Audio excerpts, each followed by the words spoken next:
Good morning friends, இது உங்கள் friends schools academy. இன்றைக்கி நம்ம என்ன பார்க்க போகிறோம்னா, தமிழில் வந்து பார்த்திங்கன்னா 7ஆம் வகுப்பு தமிழில் 5வது இயல் தான் பார்க்க போகிறோம். நீங்கள் வந்து பார்த்திங்கன்னா 2 டேர்மாக புக் வச்சுருந்தீங்கன்னா செகண்ட் டேர்மில் செகண்ட் இயல், ஓகேங்களா.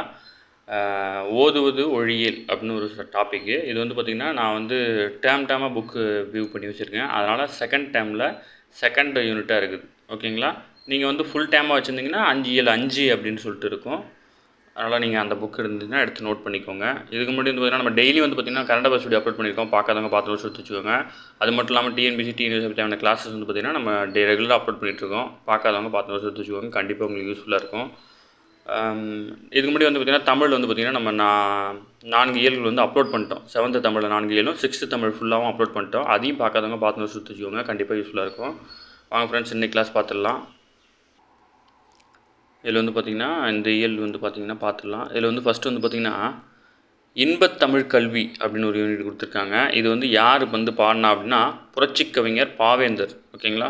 புரட்சிக் கவிஞர்னால் யாரும் உங்களுக்கு தெரிஞ்சுங்க, பாவேந்தர் பாரதிதாசன் அவர்கள் தான் பார்த்திங்கன்னா இந்த பாடலை இயக்கியிருக்காரு. வாங்க பார்க்கலாம். அதாவது இது ஒரு நமக்கு மனப்பாட பகுதி கிடையாது. இதுலேருந்து கேள்வி ஒன்றும் பெருசாக வரப்போகிறதில்ல. சும்மா ஒரு 2 லைன் மட்டும் வாசிக்கிறேன். ஏடெடுத்தேன் கவி ஒன்று வரைந்திட என்னை எழுதென்று சொன்னது வான், ஓகேங்களா. அதாவது வந்து பார்த்திங்கன்னா நம்ம நுழையும் முன்லேயே வந்து பார்த்திங்கன்னா விஷயம் கொடுத்துருப்பாங்க, ஓகேங்களா. பாரதிதாசன் வந்து கவிதை எழுதுறதுக்கான வந்து பார்த்திங்கன்னா ஒரு பேப்பரும் பேனா எடுத்துக்கிறாரு. எதை பற்றி எழுதுன்னு சிந்திக்கும்போது வானம், ஓடை, காடு, தென்றல், மயில் போன்ற இயற்கை பொருட்கள் எல்லாம் அவர் கருத்தை கவர்ந்ததுனால வந்து பார்த்திங்கன்னா அதை வந்து நான் வந்து ஒரு அதை தான் ஒரு டேரக்டாக சொல்லியிருக்காரு. ஏடெடுத்தேன் கவி ஒன்று வரைந்திட என்னை எழுதுன்று சொன்னது வான். அதாவது நான் பேப்பர் எடுத்து எழுதும்போது என்னை பற்றி எழுதுன்னு சொல்லி வானம் சொன்னதாக வந்து சொல்கிறாரு, ஓகேங்களா. இதில் இருக்கிற ஒரே ஒரு கேள்வி, ஆடும் மயில் நிகர் பெண்களுக்கெல்லாம் உயிர், அதுதான் முக்கியமானது. அதை வந்து பாரதிதாசன் வந்து பார்த்திங்கன்னா பெண்களுக்கு வந்து எதை ஓமையாக சொல்கிறாரு அப்படின்னு கேட்பாங்க, மயில், ஓகேங்களா. இது மட்டும்தான் இதில் முக்கியமான கொஸ்டின். மற்றது எதுவுமே கேட்டதில்லை, சரிங்களா. சொல்லும் பொருளும் பார்த்துக்கலாம். எத்தளிக்கும் அப்படின்னா முயலும், வெறுப்பு அப்படின்னா மலை, இதெல்லாம் முக்கியமானது. கழனினா வயல், நிகர்னா சமம், பருதி அப்படின்னா கதிரவன், அன்னதோர் அப்படின்னா அப்படியோர், கார்முகில்னா மழைமேகம், துயின்றிருந்தனர் அப்படின்னா உறங்கியிருந்தனர், ஓகேங்களா. இதெல்லாம் முக்கியமானது. அந்த பாடலையும் அந்த பொருளையும் நீங்கள் படித்து பார்த்துக்கோங்க. அடுத்து வந்து பார்த்திங்கன்னா பாரதிதாசனை பற்றி டேட்டா கொடுத்துருக்காங்க. நம்ம வந்து இந்த புக்கில் என்ன இருக்கோ அதை மட்டும் பார்த்துட்டா போதுமானது. கவிஞர், இதழாளர், தமிழரசர் என பன்முக ஆற்றல் கொண்டவர். பாரதிதாசன் வந்து பார்த்திங்கன்னா இவர் கவிதை, கட்டுரை, நாடகம் ஆகியவற்றை படைப்பதில் வந்து வல்லவர். பாண்டியன் பரிசு, அழகின் சிரிப்பு, இசையமுது, இருண்ட வீடு, குடும்ப விளக்கு, கண்ணகி புரட்சி காப்பியம் உள்ளிட்ட பல நூல்களை வந்து எழுதியிருக்காரு. இவர் எழுதுகிற பிசிராந்தையார் என்னும் நூலுக்கு வந்து பார்த்திங்கன்னா சாகித்ய அகாடமி விருது வந்து வழங்கப்பட்டிருக்கு, ஓகேங்களா. இது முக்கியமானது. இவர் எழுதின நூல், இவர் பேரை போட்டு இவர் எழுதின நூல், என்னென்ன நூல் எழுதியிருக்காரு, அதில் வந்து எந்த நூல் வந்து பார்த்திங்கன்னா சாகித்ய அகாடமி விருது பெற்றிருக்கு அப்படின்னு நோட் பண்ணிட்டா போதும், ஓகேங்களா. மறுபடியும் சொல்கிறேன். பாண்டியன் பரிசு, அழகின் சிறப்பு, இசையமுது, இருண்ட வீடு, குடும்ப விளக்கு, கண்ணகி புரட்சி காப்பியம், பிசிராந்தையார் அப்படின்னு ஒன்று இருக்காரு. இந்த பிசிராந்தையாருக்கு தான் வந்து பார்த்திங்கன்னா சாகித்ய அகாடமி விருது வந்து கிடச்சிருக்குது, ஓகேங்களா. நம்ம மேலேயே சொன்ன மாதிரி தான் பெண்களுக்கு நிகராக பாரதிதாசன் எதை கூறுறாரு அப்படின்னா மயில், ஓகேங்களா. மயில் தான் சொல்கிறாரு. யாரோ தப்பாக குறிச்சிருக்காங்க, தேவையில்ல, மயில். அதுக்கப்புறம் வந்து பார்த்திங்கன்னா மலை அப்படின்னா வெறுப்புன்னு சொல்லிட்டு பார்த்தோம். அதுக்கப்புறம் ஏடு எடுத்தேன் அப்படின்னா ஏடு ப்ளஸ் எடுத்தேன் அப்படின்னு வரணும். துயின்று இருந்தார் அப்படின்னா துயின்று ப்ளஸ் இருந்தார் அப்படின்னு வரணும். என்று ப்ளஸ் உரைக்கும், என்றுரைக்கும் அப்படின்னு வரணும், ஓகேங்களா. இது நம்ம மேலே பார்த்தா அதே இதுதான். நிகர் அப்படின்னா சமம், பருதினா கதிரவன், கழனினா வயல், முகில்னா மேகம், ஓகேங்களா. கார்முகில்னா மழை மேகம்னு வந்திருக்கணும். அடுத்து வந்து பார்த்திங்கன்னா அழியா செல்வம், ஓகேங்களா. இந்த பாடல் வந்து பார்த்திங்கன்னா நாலடியாரில் இருக்குது. இந்த பாட்டு ரொம்ப முக்கியமான பாட்டு மற்றும் பொருள் தெரிஞ்சுக்கணும். நுழையுமுன் பார்த்துலாம். பெற்றோர்கள் தங்களது குழந்தைகளுக்கு வந்து பல வகையான செல்வங்களை சேர்த்து வைக்கின்றனர். அவற்றுள் சில செல்வங்கள் களவு போகவோ அழியவோ கூடும். ஆகையால் பெற்றோர் தம் குழந்தைக்கு சேர்த்து வைக்க வேண்டிய செல்வங்களுள் சிறந்தது அழியாததும் ஆகிய செல்வத்தை பற்றி வந்து நம்ம அறிய போகிறோம், ஓகேங்களா. அதாவது ஒரு குழந்தைக்கு வந்து ஒரு பெற்றவங்க எதை வேணால் கொடுக்கலாம், எல்லாமே அழிஞ்சிரும். ஆனால் ஒரு அழியாதது என்ன இருக்குது அப்படின்னு சொல்லிட்டு கீழே ஒரு பாட்டில் கொடுத்துருக்காங்க, ஓகேங்களா. பாட்டை பார்த்தலாம். வைப்புழி கோட்படா வாய்த்தீயிர் கேடில்லை, மிகச்சிறப்பின் அரசன் செறின் வவ்வார், எச்சம் எவனொருவன் மக்கட்கு செய்வன பிச்சை மற்று அள்ளு பெற, ஓகேங்களா அப்படின்னு சொல்கிறாங்க. இது வந்து பார்த்திங்கன்னா நாலடியாரில் இருக்குது. நாலடியார் வந்து பார்த்திங்கன்னா சமண முனிவர்கள் பலரால் இயற்றப்பட்ட பாடல். இதில் என்ன சொல்கிறாங்கன்னா வைப்புழி கோட்படா வாய்த்தீயிர் கேடில்லை அப்படின்னா கல்வியை வந்து பொருள் போல வைத்திருப்பினும் அது பிறரால் கொல்லப்படாது அப்படின்னு சொல்கிறாங்க, ஓகேங்களா. யாராலையும் திருட முடியாது அதுங்கிறாங்க. பட் அடுத்து வந்து பார்த்திங்கன்னா மிகச்சிறப்பின் அரசன் செறின் வவ்வார் அப்படின்னா அது வந்து ஒரு சிறப்பை உடைய மிகப்பெரிய அரசன் எல்லாத்தையும் வந்து இப்போ ஒரு நாட்டின் மீது படையெடுத்து போய் அந்த நாட்டில் இருக்க பொருளை தான் அவனால் கவர்ந்துட்டு வர முடியும். உனக்குள்ளே இருக்கிற அந்த கல்வியை வந்து அவனால் கவர்ந்துட்டு வர முடியாது அப்படின்னு சொல்கிறாங்க. ஓகேங்களா. எச்சம் எவனொருவன் மக்கட்கு செய்வன. அதனால் வந்து பார்த்திங்கன்னா ஒருத்தம் குழந்தைகளுக்கு என்ன சேர்த்து வைக்கணும் அப்படின்னா கல்வி தான். விச்சை மற்றும் அல்ல பிற, கல்வியை தவிர வேறு எதுவும் இல்லை அப்படின்னு சொல்கிறாங்க. ஓகேங்களா. அதை மட்டும்தான் ஒரு பெற்றவங்க குழந்தைக்காக சேர்த்து வைக்கணும் அப்படின்னு சொல்கிறாங்க. வைப்புழி அப்படின்னா பொருள் சேமித்து வைக்கும் இடம். கோட்படா அப்படின்னா ஒருவரால் கொல்லப்படாது. வாய்த்து ஈயில் அப்படின்னா வாய்க்கும்படி கொடுத்தாலும். விச்சை அப்படின்னா கல்வி, முக்கியமானது. விச்சை அப்படின்னா கல்வி. ஒவ்வாறு அப்படின்னா கவர முடியாது. எச்சம்னா செல்வம். ஓகேங்களா. இதுதான் அந்த பாடலோட மீனிங். நீங்கள் புக் வச்சுருந்தீங்கன்னா புக்கில் படிச்சு பாருங்க. ஓகேங்களா. நாலடியார் வந்து பார்த்திங்கன்னா சமண முனிவர்கள் பலரால் எழுதப்பட்ட நூல். ஓகேங்களா. இந்த நூல் வந்து பார்த்திங்கன்னா 14 கீழ்கணக்கு நூல்கள் ஒன்று. இது வந்து பார்த்திங்கன்னா 400 வெண்பாக்களால் ஆனது. இந்நூலை வந்து பார்த்திங்கன்னா 4 400 வேளாண் வேதம் அப்படின்னு அழைக்கிறாங்க. இதெல்லாம் முக்கியமான கொஸ்டின். ஓகேங்களா. நாலடியார், அந்த நாலடியாருக்கு இன்னொரு பேர் என்னன்னா 4 400 வேளாண் வேதம். இது வந்து 14 கீழ்கணக்கு நூல்களில் வருது. 400 பாடல்களை விடுது. திருக்குறளை போன்ற இதுவும் பார்த்திங்கன்னா அறம், பொருள், இன்பம் அப்படின்னு 3 பால்களாக வந்து பகுக்கப்பட்டிருக்கு. சரிங்களா. திருக்குறளுக்கு இணையாக வைத்து போற்றப்படுவதால் இது வந்து பார்த்திங்கன்னா 4 சொல்லுக்குருதி அப்படின்ற தொடர் மூலம் அறியலாம். ஓகேங்களா. 4 2 சொல்லுக்குருதி அப்படின்னு சொல்லுவாங்க. இந்த 4ம்னா நாலடியார், 2 அப்படின்னா திருக்குறள். ஓகேங்களா. இதுதான் வந்து முக்கியமான ஒரு லைன். இந்த லைனை கொடுத்து கூட கேட்கலாம். 4 2 சொல்லுக்குருதி என்ற தொடரின் மூலம் 4 என்பது எதை குறிக்குதுன்னு கேட்கலாம். அப்படி இல்லைனா 2 என்பது எதை குறிக்குதுன்னு கேட்கலாம். 4னா நாலடியார், 2னா திருக்குறள். ஓகேங்களா. ஏன்னா 2 அடிகளை உடையது. அடுத்து வந்து பார்த்திங்கன்னா ஒருத்தம் குழந்தைக்கு சேர்த்து வைக்க வேண்டிய செல்வம் வந்து பார்த்திங்கன்னா கல்வி. ஓகேங்களா. கல்வியை போல் டேஷ் செல்வம் வேறில்லை. கல்வியை போல் டேஷ் செல்வம் வேறில்லை, கேடில்லாத செல்வம் வேறில்லை. ஓகேங்களா. ஏதாவது தப்பாக குடிச்சிருக்காங்க பசங்க. கேடில்லாத செல்வம். வாய் தீயின் அப்படின்னா வாய் ப்ளஸ் தீயின். ஓகேங்களா. கேடில்லை, கேடு ப்ளஸ் இல்லைன்னு வரணும். எவன் ப்ளஸ் ஒருவன், எவனொருவன் அப்படின்னு வரணும். சரிங்களா. இதெல்லாம் முக்கியமானது. அடுத்து வாழ்விக்கும் கல்வி. ஓகேங்களா. நுழையும் முன் உலகில் பல வகையான செல்வங்கள் உள்ளன. அவற்றுள் அழியாத செல்வம் கல்வி செல்வமாகும். பிற செல்வங்கள் அனைத்தும் அழியும் தன்மையுடையது. கல்வி கற்பதற்கு கால எல்லை இல்லை. கல்வி இன்றியமையாமை. கற்க வேண்டிய நூல்கள், கற்கும் கால அளவு ஆகியவற்றை குறித்து அறிந்து கொள்ளும். எப்படிலாம் கற்றுக்கணும்னு சொல்கிறாங்க. இதில் ஒன்றும் ரொம்ப முக்கியமான யூனிட் இல்லை. இதில் வந்து முக்கியமானது மட்டும் அனலைன் இருக்குது. அதை மட்டும் சொல்கிறேன். மகாத்மா காந்தி வந்து பார்த்திங்கன்னா அவங்களோட தாயார் பேர் வந்து பார்த்திங்கன்னா புத்திலிபாய். ஓகேங்களா. இது ஒரு சின்ன ஸ்டோரி தான், அது நமக்கு தேவையில்லை. அடுத்து வந்து பார்த்திங்கன்னா திருக்குறளில் வந்து பார்த்திங்கன்னா காலமறிதல் கல்வி அப்படின்ற 2 அதிகாரங்களில் வந்து திருவள்ளுவர் எழுதியிருக்காரு. இதில் வந்து பார்த்திங்கன்னா காலத்தை எப்படி பயன்படுத்தணும்னு சொல்கிறாரு. 2வது கல்வியை வந்து நம்ம எப்படி பயிலணும் அப்படின்னு சொல்லியிருக்கிறாரு. கல்வி பயிலாட்டி நமக்கு என்னென்ன கெட்ட பேர்லாம் வரும் அப்படின்னு சொல்கிறார். ஓகேங்களா. கல்வி இல்லாத நாடு விலக்கில்லாத வீடு அப்படின்னு சொல்கிறார். ஓகேங்களா. கல்வி இல்லாத நாடு விலக்கில்லாத வீடுன்னு சொல்கிறாரு. அது மட்டும் இல்லாமல் கல்வியறிவு இல்லாதவர்களை திருவள்ளுவரை போல் வேறெவரும் சொல்ல முடியாது சொல்கிறார். விலங்கோடு மக்கள் அணையர், இளங்குநூல் கற்றாரோடு ஏனையவர். அப்படின்னா என்ன அர்த்தம்னா கல்வியறிவு இல்லாதவங்க வந்து பார்த்திங்கன்னா விலங்குக்கு சமமானவங்க அப்படின்னு சொல்கிறார். ஓகேங்களா. அடுத்து வந்து பார்த்திங்கன்னா நமது எதிர்காலத்தை உருவாக்கும் பள்ளிகளுக்கு வந்து பார்த்திங்கன்னா கோயில்னு பெயர் வைக்கிறார் ஒருத்தர். அவர் யாருன்னா பாரதியார். ஓகேங்களா. பள்ளி தளமனைத்தும் கோயில் செய்வோம் அப்படின்னு சொல்லிட்டு எங்கள் பாரதி தேசம் என்றும் தோள் கொட்டுவோம் அப்படின்னு சொல்கிறாரு பாரதியார். இது முக்கியமானது. பள்ளி தளமனைத்தும் கோயில் செய்வோம் அப்படின்னு சொன்னது யார் அப்படின்னா பாரதியார். ஓகேங்களா. இதெல்லாம் கேட்குற கேள்வி. இதெல்லாம் 1 மார்க் கொஸ்டின். அடுத்து வந்து பார்த்திங்கன்னா ஃபுல்லாக அதுக்கப்புறம் இந்த யூனிட் யார் எழுதுனா தான் பார்க்குறோம். திருக்குறள் வகுப்புகள் நடத்தியும் தொடர் சொற்பொழிவு நிகழ்த்தியும் திருக்குறளை வந்து பரப்பும் பணி செய்தவர் யார் அப்படின்னா திருக்குறளார் வி. முனுசாமி. ஓகேங்களா. முக்கியமானது. ஓகேங்களா. அடுத்து வந்து பார்த்திங்கன்னா இவர் வந்து நகைச்சுவை ததும்ப பேச்சாலும் மக்களை கவர்ந்தவர். வள்ளுவர் உள்ளம், வள்ளுவர் காட்டிய வழி, திருக்குறளின் நகைச்சுவை உள்ளிட்ட பல நூல்களை எழுதியிருக்காரு. உலக பொதுமறை திருக்குறள் உரை விளக்கம் அப்படின்ற இவரது நூல் வந்து பார்த்திங்கன்னா ரொம்ப ஃபேமஸான நூல். ஓகேங்களா. இவரது நூல் பெரும் புகழ்பெற்றது. இக்கட்டுரை வந்து பார்த்திங்கன்னா சிந்தனை களஞ்சியம் அப்படின்ற இவரது நூல்லேருந்து தொகுக்கப்படுது. இப்போ நம்ம பார்த்தோம் இல்லையா முன்னாடி அந்த டேட்டா எல்லாமே பார்த்திங்கன்னா சிந்தனை களஞ்சியம் அப்படின்ற ஒரு தொகுப்புலேருந்து எடுத்து கொடுத்துருக்காங்க. ஆனால் இவர் எழுதின நூலெலாம் வந்து பார்த்திங்கன்னா முக்கியமானதெல்லாம் கொடுத்துருக்காங்க. இதெல்லாம் எழுதிதான் ஆகணும். திருக்குறள் வகுப்புகள் நடத்தியும் தொடர் சொற்பொழிவு நிகழ்த்தியும் திருக்குறளை பரப்பும் பணியை செய்தவர் யாருன்னு கேட்பாங்க. திருக்குறள்னால் வி. முனுசாமி. இவர் வந்து பார்த்திங்கன்னா வள்ளுவர் உள்ளம், வள்ளுவம் காட்டிய வழி, திருக்குறளின் நகைச்சுவை, அதுக்கப்புறம் பார்த்திங்கன்னா உலக பொதுமறை திருக்குறள் உரை விளக்கம் அப்படின்ற முக்கியமான நூல்கள் எழுதியிருக்கிறாரு. இதில் வந்து பார்த்திங்கன்னா உலக பொதுமறை திருக்குறள் உரை விளக்கம் வந்து பார்த்திங்கன்னா ரொம்ப ஃபேமஸான நூல். அவர் எழுதினதில் ரொம்ப ஃபேமஸான நூல். அடுத்து காலத்தின் அருமையை கூறும் திருக்குறள் அதிகாரம் வந்து பார்த்திங்கன்னா காலமறிதல். கல்வி இல்லாத நாடு விலக்கில்லாத நாடு. பள்ளி தலைமையினத்தும் கோயில் செய்வோம்னு சொன்னது யாருன்னா பாரதியார். ஓகேங்களா. உயர்வடைவோம் அப்படின்னா உயர்வு ப்ளஸ் அடைவோம் அப்படின்னு வரணும். அடுத்து இவை ப்ளஸ் எல்லாம் அப்படின்னா இவையெல்லாம் அப்படின்னு வரணும். அடுத்து பள்ளி மறுதிறப்பு. ஒவ்வொரு மனிதனும் வந்து பார்த்திங்கன்னா சில கடமைகள் இருக்குது. அவை மனிதன் ஒவ்வொரு பருவத்திற்கும் ஏற்ப மாறுபடும். இளமை பருவம் வந்து கல்விக்குரியது. எனவே தான் வந்து பார்த்திங்கன்னா இளமையில் கல் அப்படின்னு யார் சொன்னா அப்படின்னா ஔவையார் சொல்லியிருக்காங்க. இளமையில் கல் அப்படின்னு சொன்னது யாருன்னா ஔவையார் சொல்லியிருக்காங்க. மற்றபடி வந்து பார்த்திங்கன்னா இது வந்து ஒரு ஸ்கூலோட ரீஓப்பனை பற்றின ஒரு கதை. இது ஃபுல்லாமே ஒரு ஸ்டோரி தான். ஜென்ரலாக நம்ம நடக்கிற ஸ்டோரி. பஸ்ஸில் தூங்கிட்டு போகிறது, ஒரு தாத்தா கேட்பார், அதெல்லாம் நமக்கு தேவையில்ல. முக்கியமானது மட்டும் பார்த்திங்கன்னா அதாவது சுப்ரபாரதி மணியன், ஓகேங்களா. இவர் வந்து குழந்தை தொழிலாளர் முறை ஒழிப்பு, இயற்கை வளங்களை பாதுகாத்தல் போன்ற கருத்துக்களை வலியுறுத்தி சிறுகதை, புதினம், கட்டுரை முதலியவற்றை எழுதியிருக்கிறார். ஓகேங்களா. கேள்வியே இதுதான். அதாவது பார்த்திங்கன்னா குழந்தை தொழிலாளர் ஒழிப்பு, இயற்கை வளங்களை பாதுகாத்தல் போன்ற கருத்துக்களை வலியுறுத்தி சிறுகதை, புதினம், கட்டுரை முதலியவற்றை எழுதியவர் யாருன்னு கேட்பாங்க. சுப்ரபாரதி மணியன். ஓகேங்களா.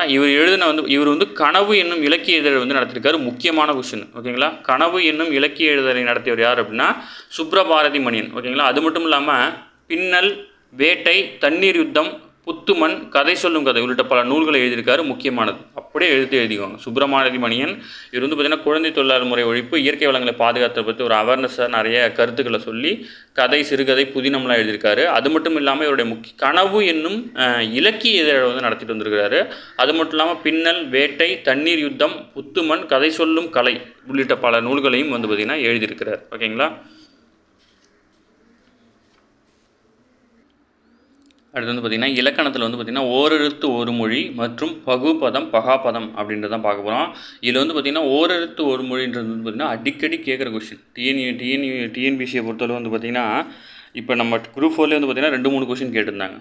ஓகேங்களா. இதை தான் நம்ம பார்க்க போகிறோம். இதில் வந்து பார்த்திங்கன்னா ஈ, பூ, கை ஆகிய எழுத்துக்களை கவனிங்கள். இவை ஒவ்வொன்றிற்கும் ஒரு பொருள் இருக்குது. ஓகேங்களா. இது வந்து ஒரே ஒரு எழுத்து தான். ஆனால் வந்து பார்த்திங்கன்னா அதுக்கு ஒரு பொருள் இருக்கும். அதுதான் வந்து பார்த்திங்கன்னா ஒரு எழுத்து ஒரு மொழி. இவ்வாறு ஒரு எழுத்தே பொருள் தரும் சொல்லாக அமைவது வந்து பார்த்திங்கன்னா ஓர் எழுத்து ஒரு மொழி. ஓகேங்களா. நன்னூல் என்னும் இலக்கண நூலை எழுதிய பவணந்தி முனிவர் தமிழில் 42 ஓரெழுத்து ஒரு மொழிகள் உள்ளது என்று குறிப்பிட்டுள்ளார். இவற்றில் வந்து பார்த்திங்கன்னா நோ, து ஆகிய சொற்களை தவிர ஏனைய 40 எழுத்துக்களும் வந்து பார்த்திங்கன்னா நெடில் எழுத்துக்களாக அமைந்தவை. ஓகேங்களா. இதெல்லாம் முக்கியமானது. இப்போ என்ன சொல்கிறார் அப்படின்னா இந்த ஓரெழுத்து ஒரு மொழி வந்து பார்த்திங்கன்னா எதில் இருக்குது அப்படின்னா நன்னூல். ஓகேங்களா. இந்த நன்னூலை எழுதினது யார் அப்படின்னா பவணந்தி முனிவர். நன்னூல் வந்து பார்த்திங்கன்னா ஒரு இலக்கணத்தை பற்றி சொல்கிற நூல். அதனால் வந்து பார்த்திங்கன்னா அவர் என்ன சொல்கிறாருன்னா தமிழில் வந்து 42 ஓரெழுத்து ஒரு மொழிகள் இருக்குது அப்படின்னு சொல்கிறாரு. இதில் வந்து பார்த்திங்கன்னா இந்த நோ, தூ மற்றும் வந்து பார்த்திங்கன்னா குறில் எழுத்துக்கள். அப்போ நோ, தூன்ற 2 எழுத்து போயிடுச்சு, மிச்சம் 40 எழுத்து இருக்கும் இல்லையா. இந்த 40 எழுத்துக்கு மேலுமே வந்து பார்த்திங்கன்னா நெடில் எழுத்துக்கள். ஓகேங்களா. மொத்தம் 42 ஓரெழுத்து ஒரு மொழி இருக்குது. இதில் வந்து பார்த்திங்கன்னா 40 நெடில் எழுத்துக்களும் 2 குறில் எழுத்துக்களும் இருக்குது. இந்த 2 குறில் எழுத்துக்கள் வந்து பார்த்திங்கன்னா நோ, தூ. ஓகேங்களா. கீழே வந்து அந்த 40க்கு 40 மீனிங் கொடுத்துருக்காங்க. கண்டிப்பாக நம்ம படித்து தான் ஆகணும். ஓகேங்களா. ஆ அப்படின்னா பசு, ஈனா கொடு, ஊனா இறைச்சி, ஏனா அம்பு, ஐனா தலைவன். இது வந்து இப்போ குரூப் 4 கேட்ட கேள்வி. ஓகேங்களா.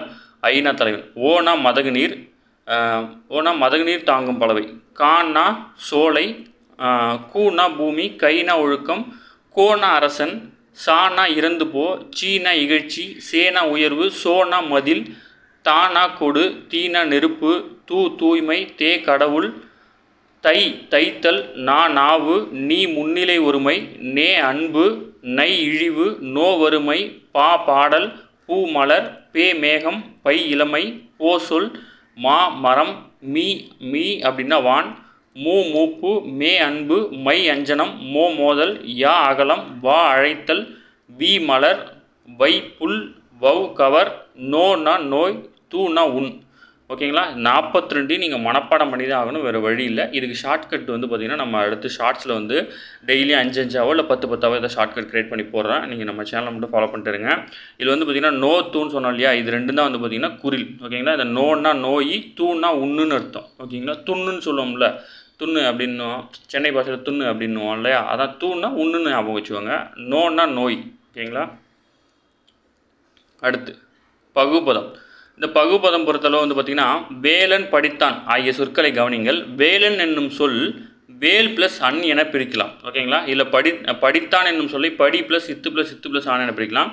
இவ்வாறு சிறு சிறு உறுப்புகளாக வந்து பார்த்திங்கன்னா ஒரு சொல்லை பிரிக்க முடியும் அப்படின்னா அது வந்து பார்த்திங்கன்னா பகுபத உறுப்புகள் அப்படின்னு சொல்லிட்டு சொல்கிறாங்க. ஓகேங்களா. இப்போ வந்து பெயர் பகுபதம். பகுபதமாக அமையும் பெயர் சொல் வந்து பார்த்திங்கன்னா பெயர் பகுபதமாகும். இதன் பொருள் வந்து பார்த்திங்கன்னா இதனை வந்து பொருள், இடம், காலம், சினை, பண்பு, தொழில் என 6 வகையாக பிரிக்கலாம். ஓகேங்களா. அதாவது பகுபதம் அப்படின்னா ரொம்ப தனித்தனியாக பிரிப்போம் இல்லையா. அதில் வந்து பெயர் சம்பந்தமாக இருக்கிறத வந்து தனித்தனியாக பிரிக்கிறது மட்டும் வந்து பார்த்திங்கன்னா பெயர் பகுப்பதம் அப்படின்னு சொல்கிறாங்க. இப்போ வந்து பார்த்திங்கன்னா ஃபஸ்ட்டு வந்து பார்த்திங்கன்னா பொருள் பகுப்பதம் அப்படின்னா என்ன அப்படின்னா, பொன்னன் அப்படின்னா இதில் பொண்ணுன்றது பேரா, பொண்ணுன்றது ஒரு பொருள். ஓகேங்களா, இது வந்து ஒரு பேர், பொன்னனுங்கிறது ஒரு பேர், அதில் பொண்ணுங்கிறது வந்து பார்த்திங்கன்னா ஒரு பொருள். ஓகேங்களா, அடுத்து இடம்பெயர் பகுப்பதம் வந்து பார்த்திங்கன்னா நாடான், நாடான்ன்றது ஒரு பேர் தான், இல்லை நாடுங்கிறது வந்து பார்த்திங்கன்னா இடம். அடுத்து வந்து பார்த்திங்கன்னா காலத்தில் சித்திரையான் அப்படின்றது ஒரு பேர், இல்லை சித்திரைன்றது வந்து பார்த்திங்கன்னா காலம். ஓகேங்களா, அடுத்து கண்ணன் அப்படின்னா கண்ணுங்கிறது சினை. ஓகேங்களா, அடுத்து இனியன் அப்படின்னா இனிமைங்கிறது வந்து பண்பு. அடுத்து உழவுங்கிறது தொழில். புரியுதா, இதுதான் இது. அடுத்து வந்து பார்த்திங்கன்னா வினை பகுப்பதம், பகுபதமாக அமையும் வினைச்சொல் வந்து பார்த்திங்கன்னா வினை பகுபதம் அப்படின்னு சொல்கிறாங்க. இப்போ உண்கிறான் அப்படின்னா உன் ப்ளஸ் கின்று ப்ளஸ் ஆண் அப்படின்னு தான் பிரிக்கணும். ஓகேங்களா, அடுத்து பகுபத உறுப்புகள் வந்து மொத்தம் 6: பகுதி, விகுதி, இடைநிலை, சந்தி, சாரியை, விகாரம் அப்படின்னு கொடுத்துருக்குறாங்க. இதில் வந்து பார்த்திங்கன்னா பகுபதத்தின் முதலில் அமைந்து முதன்மையான பொருளை தருவது வந்து பார்த்திங்கன்னா பகுதி அப்படின்னு சொல்கிறாங்க. இப்போ கீழே இருக்கிறத பார்க்கலாம். வந்தனன் அப்படின்னா முதல்ல அமைஞ்சிருக்குது இல்லையா, இது வந்து பகுதி. ஓகேங்களா, பகுதி எங்கே அமைஞ்சிருக்குன்னு கேட்பாங்க. பகுபதத்தில் முதலில் அமைந்து முதன்மையான பொருளை தருவது தான் பகுதி அப்படின்னு சொல்லப்படும். ஓகேங்களா, அதாவது வினை பகுபதத்தின் பகுதி கட்டளையாகவே அமையும் அப்படின்னு சொல்லியிருக்காங்க. இதெல்லாம் வந்து கூட்டல் கொடுக்க வாய்ப்பு இருக்குது. அடுத்து வந்து பார்த்திங்கன்னா பகுபதத்தின் இறுதியாக அமைந்து திணை, பால், எண், இடம் ஆகியவற்றையோ முற்று, எச்சம் ஆகியவற்றையோ காட்டுவது வந்து பார்த்திங்கன்னா விகுதி. அப்போ வந்து இறுதினா எது, அன்னு. இந்த அன்னு தான் வந்து பார்த்திங்கன்னா விகுதின்னு சொல்கிறாங்க. புரியுதா, முதல்ல இருக்கிறது பகுதி, அடுத்து வந்து பார்த்திங்கன்னா விகுதி. இது வந்து பார்த்திங்கன்னா திணை, பால், எண், இடம் ஆகியவற்றை காட்டும். ஓகேங்களா, அடுத்து பகுதிக்கும் விகுதிக்கும் இடையில் அமைந்து காலம் அல்லது எதிர்மறையை காட்டுவது வந்து பார்த்திங்கன்னா இடைநிலை. இப்போ வந்து பார்த்திங்கன்னா இது பகுதி, இது விகுதி, இதுக்கு இடையில் வந்து பார்த்திங்கன்னா காலம் எதிர்மறையை காட்டுவது இடைநிலை. இந்த இருக்கா இத்து. அடுத்து பெரும்பாலும் பகுதிக்கும் இடைநிலைக்கும் இடையில் இடம்பெறும் மெய்யெழுத்து சந்தி எனப்படும். ஓகேங்களா, அதாவது பகுதிக்கும் இடைநிலைக்கும் இடையில் அமையும் மெய்யெழுத்து சந்தி, இத்து தான் சந்தி. புரியுதா, இது அப்படியே கேட்பாங்க, ஞாபகம் வச்சுக்கணும். பெரும்பாலும் இடைநிலைக்கும் விகுதிக்கும் இடையே இடைபெறும் அசைச்சொல் வந்து சாரியை. பெரும்பாலும் இடைநிலைக்கும் விகுதிக்கும் இடையே அமையும் அசைச்சொல் வந்து பார்த்திங்கன்னா சாரியை அப்படின்னு அழைக்கப்படுறாங்க. அதான் வந்து பார்த்திங்கன்னா சாரியை. அடுத்து வந்து பார்த்திங்கன்னா பகுதி, சந்தி, இடைநிலை முதலியவற்றில் ஏற்படும் மாற்றம் வந்து விகாரம் அப்படின்னு சொல்லி அழைக்கிறாங்க. ஓகேங்களா, இது உங்களுக்கு புரிஞ்சிருக்குன்னு நினைக்கிறேன். இதை வந்து இன்னொரு டைம் கூட பார்த்துக்கோங்க. இதில் வந்து முதல்ல இந்த வார்த்தையை பிரிக்கும்போது முதல்ல இருக்கிறது வந்து பார்த்திங்கன்னா பகுதி, கடைசிக்கு வந்து பார்த்திங்கன்னா விகுதி. இப்படி தான் பிரிக்கணும், பகுதி, விகுதி. இப்போ வந்து பார்த்திங்கன்னா இப்போ இதில் இடைநிலைக்கு மட்டும் ஒரு டேட்டா சொல்கிறாங்க. பகுதிக்கும் விகுதிக்கும் இடைநிலை அமைந்து காலம் அல்லது எதிர்மறையை காட்டினா அது வந்து இடைநிலை. இதில் வந்து காலம் அல்லது எதிர்மறையை காட்டுறது வந்து பார்த்திங்கன்னா இந்த இத்து தான். ஓகேங்களா, இந்த இத்து வந்து பார்த்திங்கன்னா இடைநிலை. இப்போ என்ன சொல்கிறாங்க, இந்த பகுதிக்கும் இடைநிலைக்கும் இடையில் இருக்குது இல்லையா, இது வந்து பார்த்திங்கன்னா சந்தி. ஓகேங்களா சொல்கிறாங்க. அடுத்து இந்த இடைநிலைக்கும் இந்த விகுதிக்கும் இடையில் இருக்கு இல்லையா, இதுக்கு பேர் வந்து சாரியை அப்படின்னு சொல்கிறாங்க. ஓகேங்களா, இதை நீங்கள் ஒரு டைம் எழுதி பார்த்தா தான் உங்களுக்கு புரியும். அதுக்கப்புறம் வந்து பார்த்திங்கன்னா பகாப்பதம் வந்து பார்த்திங்கன்னா மரம், கழனி, உன், எழுது ஆகிய சொற்களை கவனிங்கள்.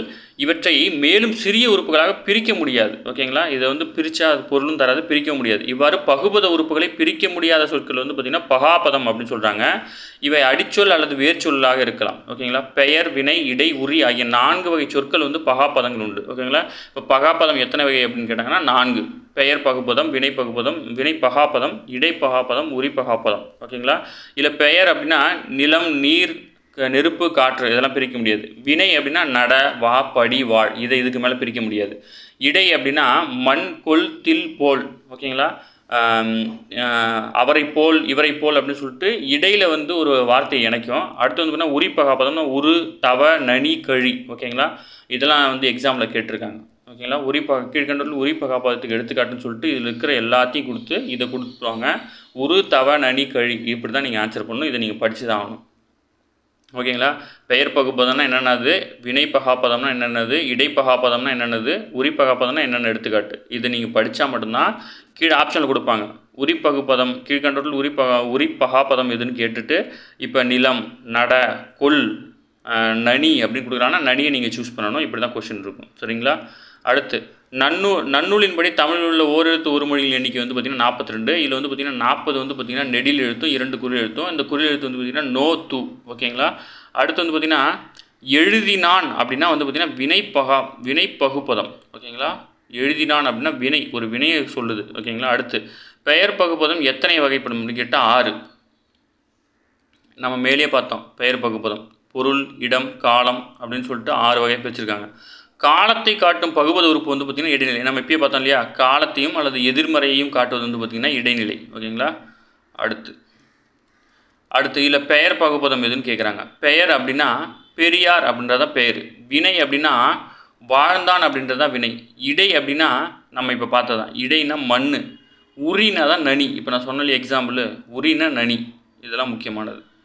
அடுத்து இதை பொறுத்தளவு போவால், போன்னா வந்து பார்த்திங்கன்னா பகுதி. ஓகேங்களா. ஆள் அப்படின்னா வந்து பார்த்திங்கன்னா விகுதி.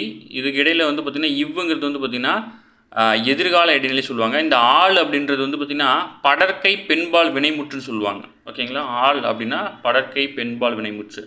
இதே ஆண் அப்படின்னு வந்துச்சுன்னா படற்கை ஆண்பால் வினைமுற்றுன்னு நம்ம போட்டிருக்கணும். ஓகேங்களா. அடுத்து நடக்கின்றான், இதில் வந்துருக்கு பாருங்க ஆண். இது வந்து பார்த்திங்கன்னா படற்கை ஆண்பால் வினைமுற்று. இது வந்து பார்த்திங்கன்னா நிகழ்கால இடைநிலை. இது வந்து பார்த்திங்கன்னா சந்தி. இது வந்து பார்த்திங்கன்னா பகுதி. ஓகேங்களா. இது இப்போதைக்கு நோட் பண்ணிக்கோங்க. நம்ம டீட்டெயிலாக வந்து பார்த்திங்கன்னா தனியாக இலக்கணத்தை பற்றி ஒரு டாப்பிக்கை பார்க்கலாம். ஓகேங்களா. அடுத்து வந்து பார்த்திங்கன்னா அவ்வளோதான். இதெல்லாம் நீங்கள் கண்டிப்பாக படிச்சுக்கணும். சரிங்களா. கலைச்சொற்களை அறிவோம்ங்கிறலாம் நீங்கள் கண்டிப்பாக படிச்சிருக்கணும். அப்போ தான் உங்களுக்கு வந்து பார்த்திங்கன்னா இதுலேருந்து ஒரு கொஸ்டின் கேட்குறாங்க. அதனால் டீட்டெயிலாக படிச்சுக்கோங்க. இன்றைக்கி வந்து பார்த்திங்கன்னா 7ஆம் வகுப்பு தமிழில் இயல் 5 வந்து இவ்வளோ தான் இருக்குது. நம்ம வந்து நீங்கள் 2 புக்காக வச்சு டேமாக புக் வச்சிங்கன்னா செகண்ட் டைமில் செகண்ட் யூனிட் தான் நம்ம பார்த்துருக்கோம். டீட்டெயில்டாக பார்த்து உங்கள் புக் ஓப்பன் பண்ணி வச்சு நோட்ஸ் எடுத்து வச்சுக்கோங்க. கண்டிப்பாக உங்களுக்கு யூஸ்ஃபுல்லாக இருக்கும். சரிங்களா. அது மட்டும் இல்லை, நம்ம சேனலை சப்ஸ்கிரைப் பண்ணுங்கள், சப்போர்ட் பண்ணுங்கள். முடிஞ்சளவு உங்கள் ஃப்ரெண்ட்ஸ் எல்லாருக்கும் ஷேர் பண்ணுங்கள். நம்மளுடைய ஃப்ரெண்ட்ஸ் போலீஸ் அகாடமி அப்படின்ற டெலிகிராம் சேனல் ஜாயின் பண்ணிக்கோங்க. ஓகேங்களா. அதில் வந்து பார்த்திங்கன்னா நீங்கள் லிங்கை டச் பண்ணி நீங்கள் டேட்டா ஜாயின் பண்ணிக்கலாம். இதில் வந்து முக்கியமான PDF, அப்புறம் ப்ரீவியஸ் இயர் கொஷின் பேப்பர், ஏதாவது test important news paper plus current affairs சம்மந்தமான மந்த்லி கரண்ட் அஃபேர்ஸ் இது எல்லாமே அப்லோட் ஆகும். நீங்கள் தாராளமாக எடுத்து யூஸ் பண்ணிக்கலாம். அது மட்டும் இல்லாமல் வந்து பார்த்திங்கன்னா நம்ம லாஸ்ட்டாக வந்து பார்த்திங்கன்னா 19ஆம் நூற்றாண்டின் சமூக சீர்திருத்த இயக்கங்கள் அப்படின்னு சொல்லிட்டு ஒரு வீடியோ அப்லோட் பண்ணியிருக்கோம். அதை போய் பாருங்கள். ஃபுல்லாக வந்து பார்த்திங்கன்னா 6th-லேருந்து 12th வரைக்கும் எங்கெங்கெல்லாம் டேட்டா இருக்கோ எல்லாத்தையும் எடுத்து ஒன்றா வந்து ஹேண்ட் நோட்ஸாக எழுதி நாங்கள் உங்களுக்கு நடத்தியிருக்கோம். அதை பார்த்து நோட்ஸ் எடுத்தாலே போதும். குரூப் 1 வரைக்கும், அந்த யூனிட்லேருந்து குரூப் 1 வரைக்கும் அதுவே போதுமானது. அதை தாண்டி கேட்க வாய்ப்பே இல்லை. சரிங்களா. அந்த லிங்க் டிஸ்கிரிப்ஷனில் கொடுக்குறேன். நீங்கள் அதை டச் பண்ணி பார்த்துக்கோங்க. 2 வீடியோ இருக்கும். 2 வீடியோவும் ஃபுல்லாக பாருங்கள். சரிங்களா ஃப்ரெண்ட்ஸ். Thank you friends.